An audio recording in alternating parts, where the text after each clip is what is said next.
Hello students, welcome to Career Point YouTube channel. कैसे हैं आप सब लोग? कल क्लास नहीं हो पाई थी due to this lockdown problem and I request everybody to share it with all your friends so that we can have a competitive environment here in this classroom.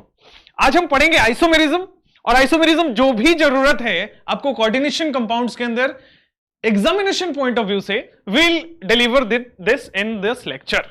ठीक है, सो दोस्ती हो जाए जल्दी से, press this like button and become my friend and then as a friend we will study. So उससे पहले जब लेक्चर स्टार्ट करूं उससे पहले मैं बता दूं, अपने करियर पॉइंट एप्लीकेशन डाउनलोड करिए, नहीं करिए तो जाइए प्ले स्टोर पे और वहां पे आप इसको विदाउट एनी स्पेस के साथ लिख दीजिए और आपके ये वाला डायग्राम आ जाएगा और ये वाला लोगो आ जाएगा। इस लोगो के साथ आप डाउनलोड कर सकते हैं एप्लीकेशन और वहां पे मुझे आप फॉलो कर सकते हैं। विशाल तिवारी नाम से प्रोफाइल होगा, आप लोग नाम तो सुना ही होगा। और यहां पे जब आप फॉलो करेंगे तो मैं बहुत अच्छे अच्छे क्वेश्चंस डालता हूं केमिस्ट्री के एग्जामिनेशन पॉइंट ऑफ व्यू से। नीट के लिए अलग क्वेश्चंस, जेई के लिए अलग क्वेश्चंस, इवन बिट्स के लिए अलग क्वेश्चंस। तो सारे एग्जामिनेशंस बाइफरकेटेड हैं। आप जिस एग्जामिनेशन को टारगेट कर रहे हैं वो सिलेक्ट करेंगे उसमें और आपको उस तरह के क्वेश्चंस मिलते जाएंगे, उस तरह की पीडीएफ्स मिलते जाएंगी। एंड आई होप आप लोगों ने शेयर कर दिया। शेयर किया कि नहीं किया? अभी जल्दी से शेयर कर दीजिए right now and become my friend. So चलिए स्टार्ट करते हैं आज का सेशन आइसोमेरिज्म से। अब मैं सबसे पहले आपको बताऊं आइसोमेरिज्म के टाइप्स क्या हैं, क्या क्या आपके सिलेबस में है एग्जैक्टली। देखो, मैं जब क्लासरूम में पढ़ाता हूं ना तो बहुत सारी डाइवर्स चीजें पढ़ाता हूं, और जब मैं क्रैश कोर्स में पढ़ाता हूं तो मैं सिंपल एग्जामिनेशन को टारगेट करता हूं। क्लियर? मैं सिंपल एंड केवल एग्जामिनेशन को टारगेट करता हूं। So let's target the examination here in this session. अब देखो, types of isomerism. Isomerism actually दो तरह के होते हैं, एक स्ट्रक्चरल आइसोमेरिज्म होता है और दूसरा स्टीरियो आइसोमेरिज्म होता है। First of all, what is structural and what is stereo isomerism? देखो मैं बताऊं आपको, एक ही कंपाउंड के अगर दो अलग अलग स्ट्रक्चर आ जाएं या एक से ज्यादा अलग अलग स्ट्रक्चर आ जाएं, भाई कंपाउंड एक ही है लेकिन एक से ज्यादा अलग तरह के स्ट्रक्चर हो, ठीक है, तो वो स्ट्रक्चर की चेंज अगर हो जाए, एक ही कंपाउंड लेकिन स्ट्रक्चर चेंज हो गया, तो स्ट्रक्चरल आइसोमेरिज्म। स्टीरियो आइसोमेरिज्म कहते हैं ओरिएंटेशन में चेंज। मतलब मान लीजिए ओरिएंटेशन चेंज का मतलब है, देखो ये दोनों आदमी सेम है, दोनों आदमी सेम है, इसके दो हाथ और दो पैर बने हुए। ओरिएंटेशन चेंज का मतलब मैं इसका लेफ्ट हैंड उखाड़ दूं और राइट हैंड में जोड़ दूं, मतलब आपको दिखने में सेम होगा, बस ओरिएंटेशन चेंज हो जाएगा। मतलब एक कंपाउंड कहीं और लगा हुआ है, दूसरा कहीं और लगा हुआ है। ठीक है, तो मैं आपको समझाता हूं एक एक करके। देखो, आपको स्टीरियो आइसोमेरिज्म, मैं सबसे पहले आपको स्ट्रक्चरल आइसोमेरिज्म अभी कवर करूंगा and then will jump to stereo. सब लोग रेडी हैं स्ट्रक्चर के लिए? बहुत दिनों बाद पीडीएफ नहीं डाली। Okay, I will tell my team, PDF डाल देंगे वो। ठीक है, चलो अब मैं बताऊं आपको स्ट्रक्चरल आइसोमेरिज्म। देखो, 5 स्ट्रक्चरल आइसोमेरिज्म आपके सिलेबस में। कितने? 5। मेरे साथ बोलेंगे, how many structural isomerism are there in your syllabus? 5। But the matter of happiness is, खुशी की बात यह है कि ये आपके सिलेबस में एग्जाम में आता ही नहीं है। ठीक है, ये जुगाड़ वाला आइसोमेरिज्म है, एग्जाम में नहीं आता, इसलिए अभी इसको ड्रॉप करेंगे। So for us this 4 structural isomerism is important. ठीक है, ओके। अब ये 4 स्ट्रक्चरल आइसोमेरिज्म इंपॉर्टेंट है। मैं सबसे पहले आपको आयोनाइजेशन आइसोमर बताने वाला हूं। आयोनाइजेशन आइसोमर, मैं बताऊं आपको ऐसे आइसोमर्स, एक से ज्यादा कंपाउंड्स जिसमें number and the type of ions are different. भाई number of ions and type of ions are different, कहने का मतलब है, ये देखो एक सिंगल कंपाउंड है, इसके दो अलग अलग स्ट्रक्चर हो गए। भाई एक ही कंपाउंड है लेकिन एक से ज्यादा स्ट्रक्चर हो गए, और स्ट्रक्चर जब अलग अलग हैं तो आप देखो इसके बाहर सल्फेट आयन पड़ा है और इसके बाहर ब्रोमाइड आयन पड़ा है, दो अलग अलग आयंस हैं। तो अगर एक ही कंपाउंड के एक से ज्यादा स्ट्रक्चर हो एंड इन स्ट्रक्चर्स में अगर आपको आयंस डिफरेंट हो, then it is ionisation isomer. And ions different कैसे हो सकते हैं? उसका 2 तरीका है, number of the ions is different और the type of the ions is different. 2 तरीके हैं आयंस डिफरेंट देखने के। मान लीजिए यहां भी ब्रोमाइड होता, यहां भी ब्रोमाइड होता, लेकिन यहां एक ब्रोमाइड निकलता, यहां 2 ब्रोमाइड निकलता, then number of the ions is also different, तो वो भी आयोनाइजेशन आइसोमर है। भाई एक तो है कि आयंस टोटली डिफर हो जाए, दिस इज आयोनाइजेशन आइसोमर, लेकिन आयन सेम हो, quantity of the ions different हो, then it is also called ionization isomer. Second isomer आपको मैं बताऊं, that is hydrate isomer. भाई हाइड्रेट आइसोमर किसे कहते हैं? हाइड्रेट आइसोमर के लिए मैं बताऊं आपको, ऐसे आयोनाइजेशन आइसोमर्स जिसके अंदर H2O लिगेंड्स के अंदर लिखा हुआ है। भाई अगर ये जितने भी लिगेंड्स हैं अंदर या बाहर, इसके जगह पे H2O दिख जाए, so whenever H2O is acting as a ligand, see this is a compound. अब इसमें ये सारे लिगेंड्स हैं, ये सारे लिगेंड्स हैं, ये बाहर आयंस प्रेजेंट है। सो लिगेंड्स की जगह या आयंस की जगह अगर वाटर मॉलिक्यूल प्रेजेंट है, then it is simply hydrate isomerism. जैसे मैं आपको बताऊं, ये देखो CrH2O6। अब लिगेंड में अगर आपको वाटर दिख जाए तो आप हाइड्रेट आइसोमर आंख बंद करके बोल सकते हो, या फिर बाहर आपको दिख जाए लिगेंड, यहां भी वाटर दिख जाए, देन आप आंख बंद करके बोल सकते हो कि इट इज हाइड्रेट आइसोमर। आगे बढ़ते हुए मैं आपको बताऊंगा लिंकेज या coordinate isomerism. What is linkage या कोऑर्डिनेट आइसोमरिज्म? अगर लिगेंड एम्बिडेंटेट हो, आपको मैंने पहले बता रखा है व्हाट इज एम्बिडेंटेट लिगेंड। एम्बिडेंटेट लिगेंड वो होते हैं जिनमें एक से ज्यादा डोनर साइट्स होते हैं। जैसे मैं CN की बात करूं, ठीक है, इसमें कार्बन भी डोनर है और नाइट्रोजन भी डोनर है। सो अगर एक ही लिगेंड के अंदर एक से ज्यादा डोनर साइट्स हैं, उसको एम्बिडेंटेट लिगेंड कहते हैं। जैसे मैं NO2 की बात करूं, सो नाइट्रोजन भी डोनेट कर सकता है, ऑक्सीजन भी डोनेट कर सकता है। सो ऐसे लिगेंड जिनमें एक से ज्यादा डोनर साइट्स है, उसको हम एम्बिडेंटेट लिगेंड कहते हैं। और अगर आइसोमरिज्म के क्वेश्चन में एम्बिडेंटेट लिगेंड दिख जाए, सो it is simply ligand linkage isomerism और कोऑर्डिनेट आइसोमरिज्म। क्लियर? ओके। अब ये ही आपके सिलेबस के अंदर लिगेंड पूछे जा सकते हैं, इसके अलावा तो नहीं पूछा जाएगा, ठीक है। शुरू के 4 ज्यादा इंपॉर्टेंट हैं। अगर ये दिख जाए CN, कहीं भी CN दिख जाए कंपाउंड के अंदर, तो वो श्योर एंड शॉर्ट है कि भैया लिंकेज आइसोमरिज्म या कोऑर्डिनेट आइसोमरिज्म शो करेगा। SCN दिख जाए, OCN दिख जाए या NO2 दिख जाए, या फिर आगे के H2O3 और CO दिख जाए। क्लियर? बहुत बढ़िया। अब मैं आपको कोऑर्डिनेशन आइसोमरिज्म पढ़ाने वाला हूं। कोऑर्डिनेशन आइसोमरिज्म में, जैसे आइसोमरिज्म में केटाइन और एनाइन, जैसे पीछे चलिए भाई, यहां पे केटाइन और ये एनाइन है, तो केटाइन क्या है? कॉम्प्लेक्स, और एनाइन क्या है? सिंपल। ये है कॉम्प्लेक्स और ये है सिंपल, ठीक है। लेकिन कोऑर्डिनेशन को पहचानने का बस एक ही तरीका है कि केटाइन भी कॉम्प्लेक्स होगा और एनाइन भी कॉम्प्लेक्स होगा। देखो, केटाइन भी बड़े ब्रैकेट में है और एनाइन भी बड़े ब्रैकेट में है। सो बड़े ब्रैकेट का मतलब it is a complex cation और एनाइन, ठीक है। Okay, so now this is again a complex cation, complex A9. So if अगर आपको दिख जाए कि केटाइन एनाइन दोनों कॉम्प्लेक्स हैं, इट इज कोऑर्डिनेशन। अगर लिगेंड एम्बिडेंटेट है तो इट इज लिंकेज। अगर लिगेंड की जगह वाटर दिख जाए, इट इज हाइड्रेट। और अगर आयंस डिफरेंट हो जाए, तो आयंस डिफरेंट होने के साथ इट इज आयोनाइजेशन। यही 4 स्ट्रक्चर में, और कुछ नहीं। क्लियर है? ओके, बहुत बढ़िया। मोहित कुमार को मजा आ गया? क्या आप सब लोगों को मजा आया? Thank you so much. Priyanshu is a big fan. क्या आप लोग भी बिग फैन है जो लोग देख रहे हैं? आदित्य पाटिल, आपकी रिक्वेस्ट डाल दी है, आप हो जाएगा, don't worry. Previous year question जरूर करेंगे पूजा मंडल। कैरियर पॉइंट 1 से 2 दिन के अंदर मैं बॉन्डिंग करूंगा, बॉन्डिंग के बाद इधर कोऑर्डिनेशन भी करेंगे, ठीक है। Very good. Aditi, Alia, Swapnil, सोमित and D Roy. आगे बढ़ते हुए मैं आपको बताऊं, आइसोमेरिज्म में, स्ट्रक्चर आइसोमेरिज्म में केवल 4 हैं। बताइए मेरे साथ। Ionization, second is hydrate, third is linkage and fourth is coordination, ठीक है।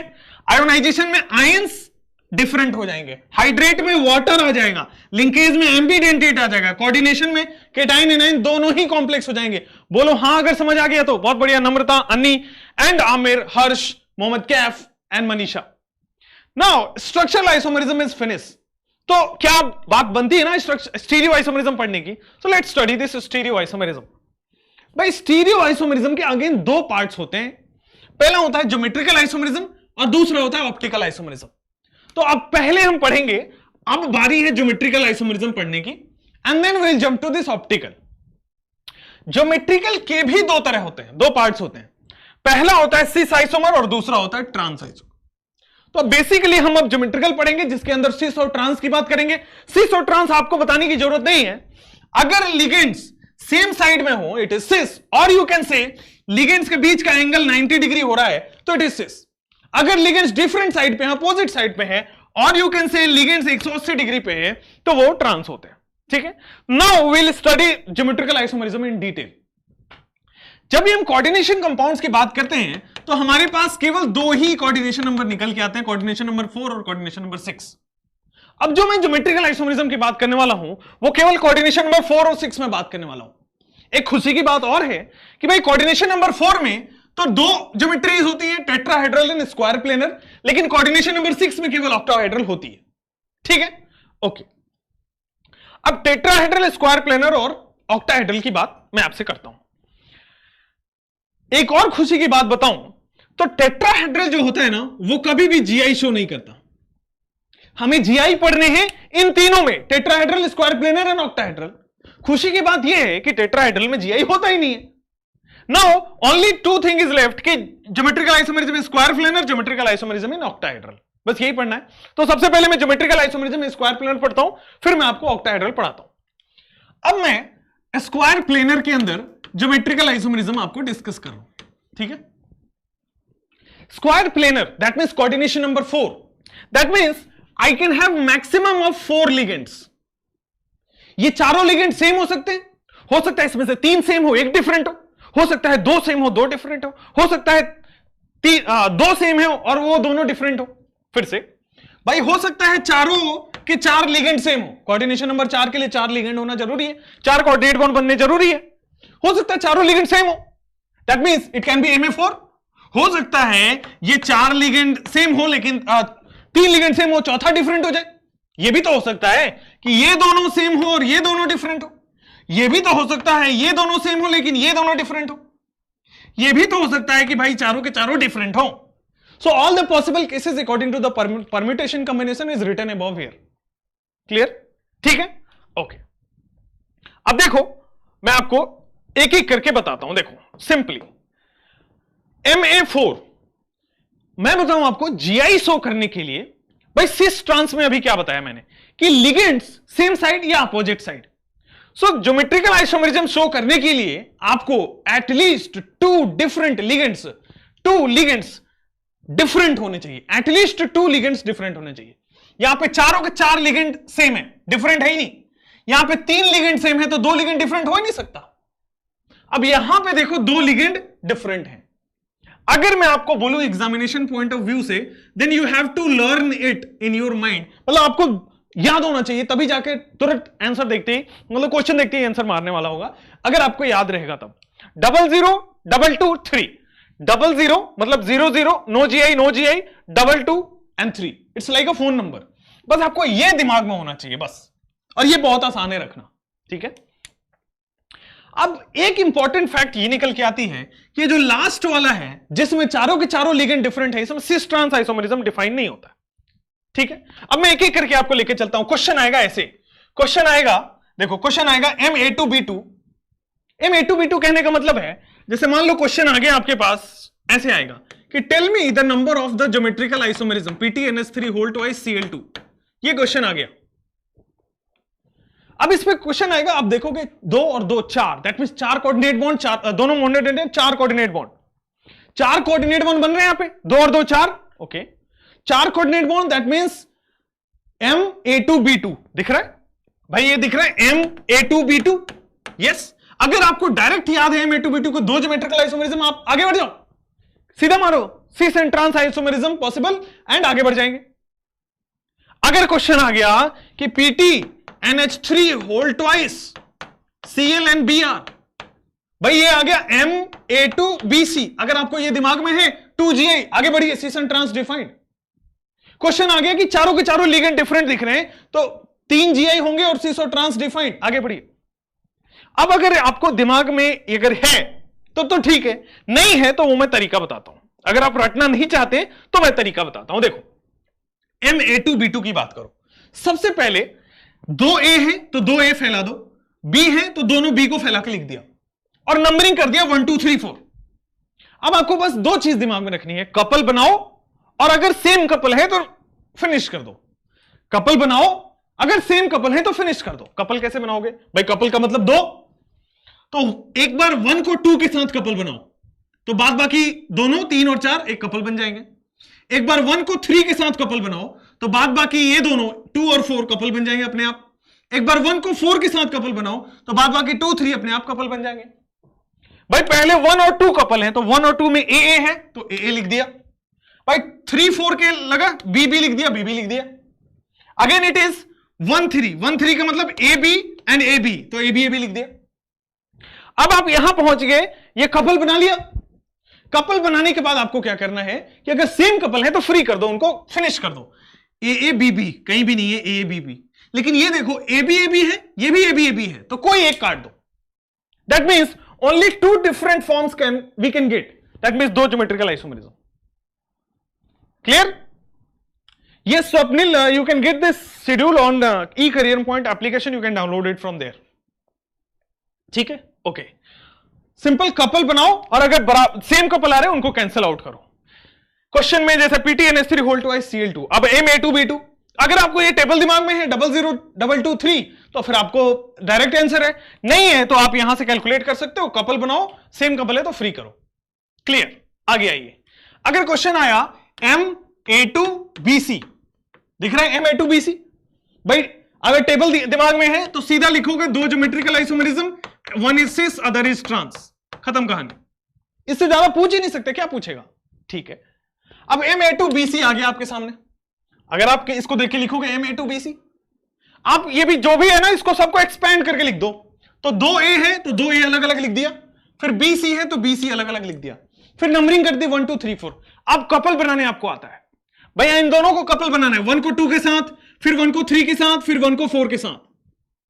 भाई जब 1 को 2 के साथ बनाएंगे तो 3 और 4 अपने आप कपल बन जाएगा। अगर 1 और 3 कपल है तो 2 और 4 अपने आप कपल बन जाएगा। अगर मैं 1 और 4 को कपल बना रहा हूं तो 2 और 3 अपने आप कपल बन जाएगा, and so on. You have to write it like this. Couple बन गए। कपल बनने के बाद आपको करना है कि सेम कपल है तो कैंसिल आउट कर दो। भाई सेम कपल है, देखो A B AC cancel out हो जाएगा। सेम कपल है तो कोई एक को कैंसिल आउट करना होगा। मैंने इसको कैंसिल आउट कर दिया, नीचे वाले को। कितने डिफरेंट स्ट्रक्चर मिल रहे हैं? We are getting only 2 different structure, so it is so we are telling it as 2 geometrical isomerism is possible. ठीक है भाई साहब, क्लियर है एकदम? बहुत बढ़िया। कपल बनाना तो बहुत अच्छे से आपको आता है, ठीक है। और कपल अगर सेम है तो कैंसिल आउट कर दीजिए। एक से ज्यादा कपल नहीं बनने चाहिए, कपल एक बार में एक ही के साथ रहना चाहिए, ठीक है। चलेंगे, इसका आंसर बताइए मुझे जल्दी से। MABCD, I hope it is clear. ABCD, ठीक है। अब इसमें कुछ नहीं करना है, एक्सपैंड करके लिख दीजिए MABCD 1 2 3 4। एक बार 1 को 2 के साथ, 1 को 3 के साथ, 1 को 4 के साथ कपल बना दिया। अब देखो क्या सेम है क्या? आप देखोगे तो सेम निकलेंगे ही नहीं। That means 3 different structures we can find. So how many different? 3 different. So how many GI? 3 GI। So जितने डिफरेंट है उतने GI है, सो 3 ज्योमेट्रिकल आइसोमेरिज्म शो कर सकते हैं यहां से, ठीक है। So we can with the help of this we can find 3 geometrical isomerism here, ठीक है। लेकिन एक खास बात यह है कि भाई यहां पे cis and trans is not defined, cis and trans not defined, ऐसा मैं लिख देता हूं, ठीक है। बस आगे बढ़ेंगे। अब मैं ज्योमेट्रिकल आइसोमेरिज्म, देखो मेरे पास था टेट्राहेड्रल, मेरे पास था स्क्वायर प्लेनर, उसके बाद था मेरे पास ऑक्टाहेड्रल, ठीक है। उसके बाद था ऑक्टाहेड्रल। भाई टेट्राहेड्रल में होता ही नहीं है। स्क्वायर प्लेनर हमने पढ़ लिया, अब हम पढ़ने वाले हैं ऑक्टाहेड्रल। क्लियर? अब हम पढ़ने वाले हैं ऑक्टाहेड्रल। अब होता क्या है, Ma6 ऑक्टाहेड्रल का मतलब 6 लिगेंड 6 बॉन्ड बनाएंगे, 6 कोऑर्डिनेट बॉन्ड बनेगा। और 6 कोऑर्डिनेट बॉन्ड, मैं भी सबको सारे मोनोडेंटेट की बात कर रहा हूं, तो 6 के 6 अलग अलग लिगेंड हो सकते हैं, या हो सकता है 6 के 6 डिफरेंट हो सकता है 5 सेम हो 1 डिफरेंट हो सकता है 4 सेम हो 2 डिफरेंट हो सकता है 4 सेम हो और ये दोनों भी डिफरेंट हो सकता है 3 अलग अलग हो सकता है ये तीनों तो सेम है लेकिन ये दोनों अलग अलग हो। So maximum possible permutation combination is this. Only one thing I ask from you is, एक ही चीज मैं आपसे पूछता हूं, इसमें बस ये चीज आप बार बार लिखें अपने कॉपी पे। 6 के 6 सेम, फिर A5B 5 same 1 different, A4B2, then B2 में भी डिफरेंट BC, देन अगेन अब 4 तक आ गया, फिर A3B3 और A3B3 के बाद ये तीनों भी सेम, इन दोनों में ये 2 भी same, and so on. You have to calculate all the possible measures. मैं आपको बोलूंगा कि मैक्सिमम अगर आप यहां तक लेके चलते हैं तो भी आपका काम हो जाएगा, इससे ज्यादा तो पूछा ही नहीं जाता। ठीक है, मैक्सिमम चांसेस दिस यहां तक। लेकिन ठीक है, हो सकता है बैड लक हो तो ये भी आ सकता है। तो आप, मैं तो कहूंगा फोन नंबर की तरह याद कर लीजिए 002222356950। भाई 0022223456, 6 में 3 जोड़ो 9, 9 में 6 जोड़ो 15, भाई 9 + 6 15। ठीक है, यस, आगे बढ़ेंगे। अब मैं आपको, जैसे ये क्वेश्चन आया, क्वेश्चन को देखते ही मैंने लिखा MA4B2। अगर मुझे ये टेबल पता है तो दो ज्योमेट्रिकल आइसोमरिज्म में लिख दूंगा सिस एंड ट्रांस। एक यहां पे चीज लिखी हुई है कि जैसे वहां पे मैंने लिखा ना cis and trans not defined, similarly MA3B3 cis and trans not defined. MA3B3 में सिस एंड ट्रांस डिफाइंड नहीं होंगे, बात बाकी सब जगह मैं अभी चर्चा करता हूं। आगे बढ़ेंगे, जैसे यहां पे दिखा MA4B2, मैं पीछे गया, MA4B2 यहां है, दो ज्योमेट्रिकल आइसोमरिज्म। तो आपको अगर आता है तो आप सिंपल लिखे 2 GIN, काम खत्म। नहीं आता है तो कपल बनाने तो आता है ना, बस। अब A4 है तो आप कपल बना दीजिए। A4 मतलब 2A 2A और B2 लिख दिया, 2B। कपल में लिखना है, ध्यान रखेंगे, कपल में ही लिखना है। अब जैसे वहां था कि नंबरिंग कर रहे थे और कपल बनाया था, नंबरिंग मत करिए, यहां पे बहुत ज्यादा बन जाएगा। यहां पे क्या है, ये दोनों सेम, ये दोनों सेम। आप सबसे पहले तीसरे कपल के पास जाइए, एक बार क्या कीजिए, यहां से एक बी उठा के इससे इसमें ले आइए, और एक बार क्या कीजिए, यहां से बी उठा के यहां ले आइए। भाई जब मैं यहां से बी यहां ले जाऊंगा तो ए यहां चला जाएगा, तो बी यहां आया तो एक ए और एक बी, ए बी, और यहां वाला ए यहां गया तो ए बी। ठीक है, आगे बढ़ेंगे। एक बी को इस बार यहां ले आएंगे तो ये ए बी, ये ए बी। कपल बनाना आता है, सेम कपल है तो आप देखोगे ये और ये सेम है, एक को कैंसिल करोगे, दो डिफरेंट स्ट्रक्चर मिल रहे, दो geometrical isomerism. I will recommend again, आपको टेबल की फॉर्म में याद होना चाहिए एग्जाम में, क्योंकि आप इतना करोगे तो टाइम वेस्ट होगा। ठीक है, चलिए अब मैं आपको बताऊं, जैसे ये है MA4BC। अब MA4BC अगर डायरेक्ट टेबल से याद है तो ठीक है, नहीं है तो बना लिया। MA4 A4 लिख दिया और BC लिख दिया। एक बार B को एक्सचेंज करेंगे, एक बार C को एक्सचेंज करेंगे। तो ये देखो, एक बार जब B यहां आया तो AB यहां आ गया, B को इससे एक्सचेंज करोगे तो AB यहां आ गया, एक बार C को इससे एक्सचेंज करोगे तो AC यहां आएगा, एक बार C को लास्ट में एक्सचेंज करोगे तो यहां आएगा। जब आप कैलकुलेट करोगे ये तीनों सेम आ रहे हैं तो ओनली 2 डिफरेंट, तो 2 different 2 GI। Clear? Okay. MA3B3 की बात करो, A3B3 में बार बार क्वेश्चंस आते हैं इसलिए मैंने इसको अलग से लिया हुआ है। A3B3 में cis and trans is not defined, facial and meridional, this is facial, this is meridional is defined. A3 का मतलब है अगर ऑक्टाहेड्रल में ये तीनों एक फेस के अराउंड आ जाएं, भाई ऑक्टाहेड्रल में अगर ए और ए रख दूं तो ये एक फेस डिफाइन करेगा, एक फेस बन रहा है, if you can see the highlighted part. ठीक है, तो इसको बोलते हैं फेसियल आइसोमर, और जो दूसरा वाला होता है वो मेरिडोनियल आइसोमर। ठीक है, ओके। अब देखो ऑप्टिकल आइसोमरिज्म की चर्चा करता हूं फिर से। चाहे ज्योमेट्रिकल आइसोमरिज्म हो, इन तीनों में ही पढ़ना है, चाहे ऑप्टिकल आइसोमरिज्म हो, इन तीनों में ही पढ़ना है। दैट मींस टेट्राहेड्रल, ऑक्टाहेड्रल और स्क्वायर प्लेनर। अब एक और खुशी की बात आपको बता दूं, जैसे वहां पे टेट्राहेड्रल GI शो नहीं कर रहा है, टेट्राहेड्रल जो है, sorry tetrahedral is not showing GI, उसी तरह ऑक्टाहेड्रल इज नॉट, उसी तरह square planar is not showing, उसी तरह square planar is not showing OI। एक GI शो नहीं करता है, एक OI शो नहीं करता है। तो अगर टेट्राहेड्रल ने GI शो करने से मना कर दिया तो ये जो है बोलेगा मेरी बारी है, मैं ऑक्टाहेड्रल शो नहीं करूंगा। And square planar do not show optical isomerism due to the plane of the symmetry. Plane of the symmetry possible होता है क्योंकि एक स्क्वायर है, वो स्क्वायर प्लेन में है, तो जो प्लेन वाला सरफेस होता है उस पर सिमेट्री होती है। अब स्क्वायर प्लेन में शो नहीं करेगा तो टेट्राहेड्रल विल शो GI। लेकिन एक खास बात बताऊं, टेट्राहेड्रल में मैंने आपको बताया था कि MA4 हो सकता है, मतलब कोऑर्डिनेशन नंबर 4 की बात करो, हो सकता है MA3B हो सकता है MA2B2, ठीक है, हो सकता है MA2BC हो सकता है MABCD हो। अब आपको मैं बताऊं खास बात कि टेट्राहेड्रल तो GI शो, OI शो करेगा, लेकिन केवल एक ही स्पेशल केस है जिसमें शो करेगा, that is all ligand should be different to show optical isomerism. Optical isomerism show करेगा टेट्राहेड्रल, लेकिन चारों के चारों लिगेंड डिफरेंट होने चाहिए। क्लियर? ओके। अब मैं आपको जैसे MA4B2 की बात बताता हूं।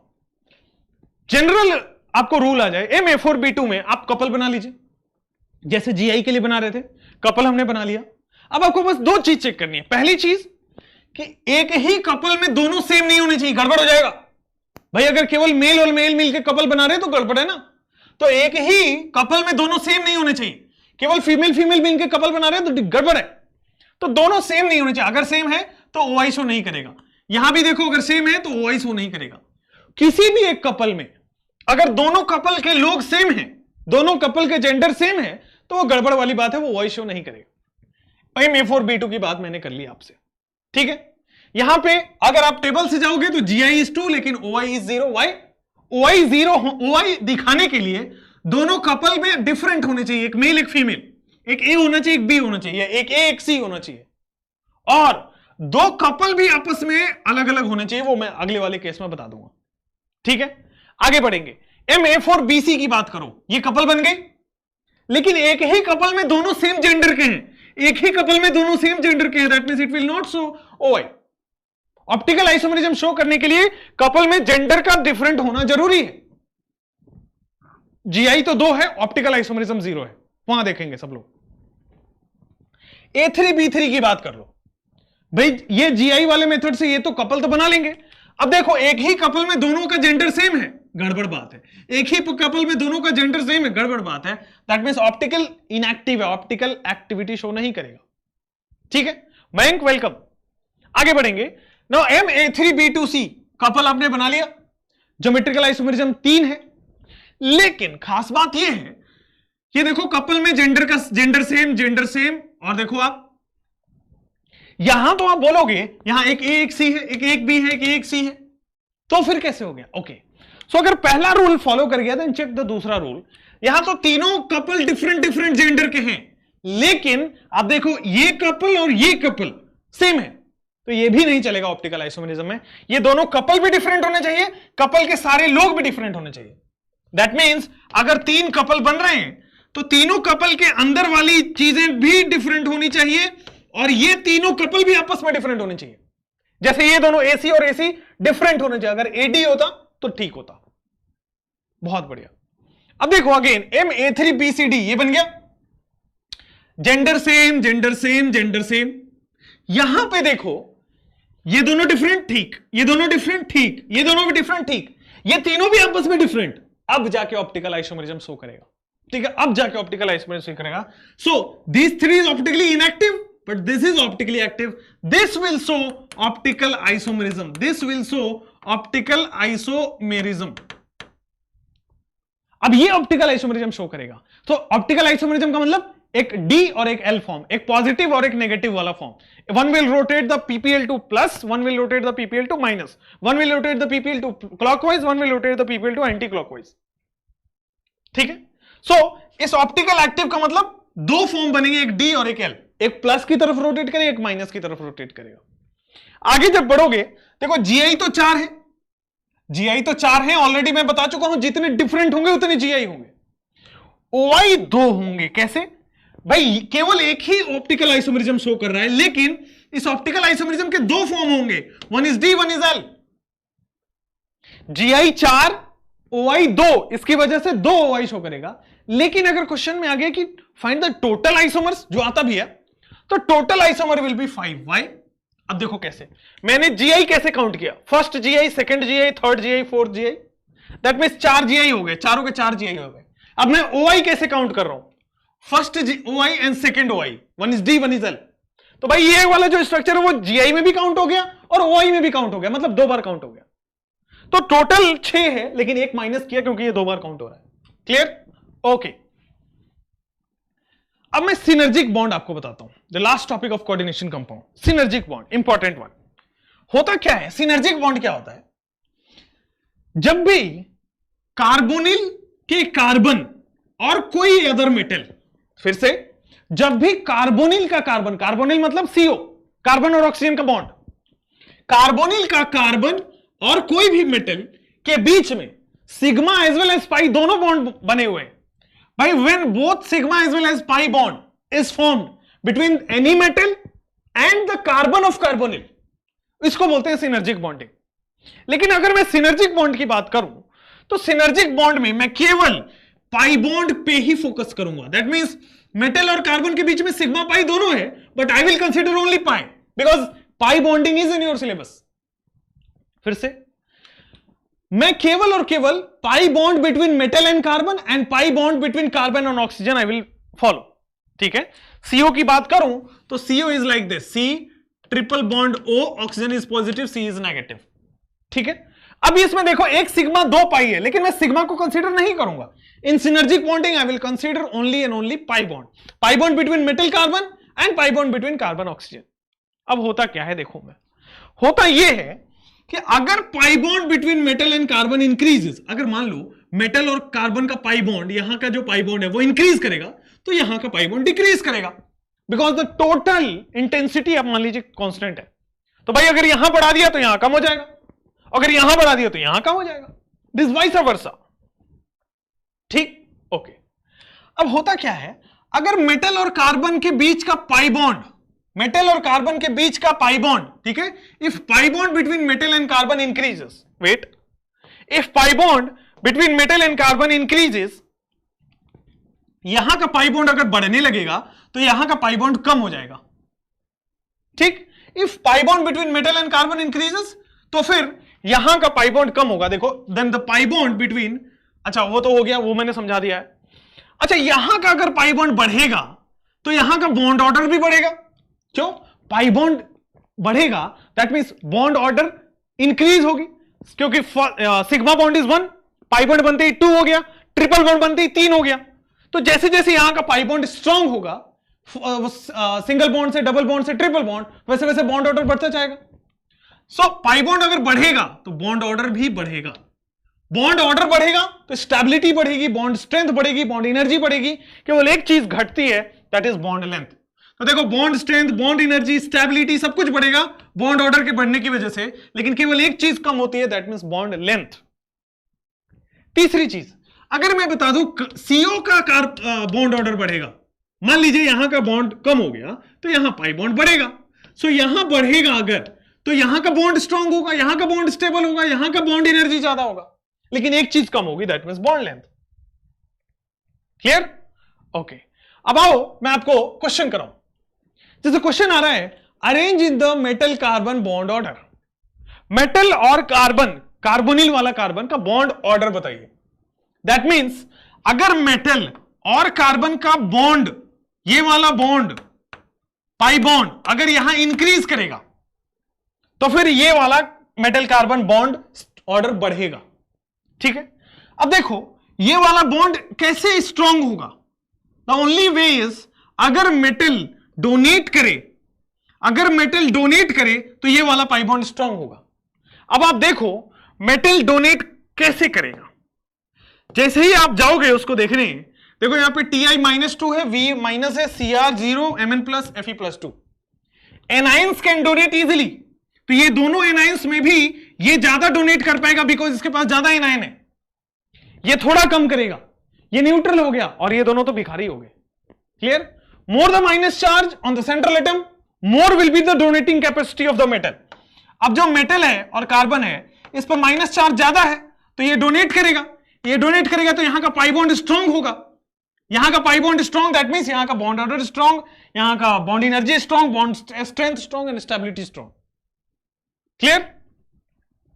मेटल और कार्बन में कैसे पाई बॉन्ड रह सकता है? एग्जैक्टली, मेटल और कार्बन में परमानेंट पाई बॉन्ड थोड़ी है। यहां बढ़ रहा है तो कार्बन और ऑक्सीजन वाला पाई बॉन्ड घट रहा है, यहां घट रहा है तो यहां बढ़ रहा है। It's like a balloon structure.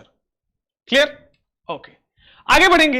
एक क्वेश्चन आता है, क्वेश्चन आ गया एक बार कि compare the stretching frequency of CO bond length. भाई स्ट्रेचिंग फ्रीक्वेंसी न्यू, ठीक, तो stretching frequency is directly proportional to the bond order of CO. That means metal, फिर कार्बन, फिर ऑक्सीजन। मेटल, कार्बन और ऑक्सीजन 3 बॉन्ड है। अब देखो stretching frequency of CO calculate करनी है, तो अब आप देखो अगर सीओ का बॉन्ड ऑर्डर स्ट्रांग होगा, दैट मींस सीओ के बीच का पाई बॉन्ड स्ट्रांग होना चाहिए, तब जाके आप इसका स्ट्रेचिंग फ्रीक्वेंसी कैलकुलेट कर पाएंगे। सो अगर मेटल और कार्बन का पाई बॉन्ड वीक, तो कार्बन और ऑक्सीजन का pi bond strong. and with the help of this slide we are able to complete this coordination compound lecture. ठीक है, सो कोऑर्डिनेशन कंपाउंड खत्म हुआ, अब आपका शुरू होगा एस ब्लॉक, मोस्ट प्रोबेबली आपके उसमें होगा तो आप देख लेना आप। तो एस ब्लॉक के रिएक्शंस में केवल 3 से 4 रिएक्शंस ही आपको रटने के लिए बोलता हूं, बाकी रिएक्शंस में रटने के लिए नहीं बोलता हूं। सो एस ब्लॉक के रिएक्शंस हम अगले सेशन से पढ़ेंगे। जैसा कि आपको पता है कि भाई NEET as well as this JEE Mains दोनों ही एग्जाम आपके लिए पोस्टपोन हो गया है, आपके सेशन के लिए एक बहुत आप खुशकिस्मत हो और लकी भी हो एक तरह से मैं मानूं, क्योंकि आपको एक्स्ट्रा टाइम मिला है। क्योंकि एग्जामिनेशन से पहले हर बच्चों के दिमाग में यही आता है कि काश थोड़ा सा और टाइम मिल जाता, और वो आपके साथ सही हुआ है। आपकी मतलब भगवान ने सुन ली, आपने जो बोल रहे थे दिमाग में तो आपके भगवान ने सुन ली। अब आपके लिए एग्जामिनेशन में टाइम बढ़ गया। सो अब आप क्या कर सकते हो, इस टाइम को बहुत बेहतर यूटिलाइज कर सकते हो, बहुत बेहतर। जो चैप्टर छूट गया था उसको कंप्लीट कर सकते हो, because it's a matter of 2 months now. पूरा अप्रैल पूरा मई मिला है आपको, मई के लास्ट में जाके एडमिट कार्ड वगैरह आपके रिलीज होंगे तो जून में ही एग्जाम हो सकता है। ठीक है, चलिए। So you are late Shivam, you are not late, you are very early for the next class. आप अगली क्लास के लिए बहुत पहले आ गए, इस क्लास में तो आप लेट हो चुके हैं। ठीक है, thank you so much MD Bilal, thank you so much Shivam, thank you so much श्रेष्ठ। पूरा 12th कैसे पढ़ सकते हैं, कैरियर पॉइंट एप्लीकेशन डाउनलोड किया क्या, वहां डाउनलोड कर लीजिए और वहां पे मैं पूरी 11th 12th पढ़ाऊंगा। ठीक है, जेई के लिए लाइव कब से कंटिन्यू, जेई का लाइव ऑलरेडी चल रहा है कैरियर पॉइंट जेई चैनल पे, so visit that channel also. Organic chemistry regular, only 2 chapters, it's a matter of only 2 chapters, it's a matter of only 1 week, so I will complete in any week. ठीक है, हाँ जी, ठीक है ठीक है। अच्छा, कैसे सोने में यूटिलाइज कर रहे हैं आप लोग टाइम, सोने में ना करें और पढ़ने में करें, तब जाके ज्यादा फायदा होगा। ठीक है, चलिए तो मिलते हैं आपसे नेक्स्ट सेशन में। Take care guys, bye bye. तब तक के लिए social distancing and isolation you have to maintain.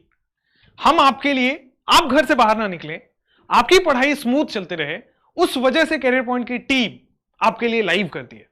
और ये लाइव करने के लिए ऐसा नहीं कि हम ख्याल नहीं रख रहे सैनिटाइजेशन का और सोशल डिस्टेंसिंग का, we are maintaining proper social distancing and isolation and working day and night for you, and we'll do whatever the best possible for you. Thank you so much guys, take care, bye bye, we'll meet in the next session.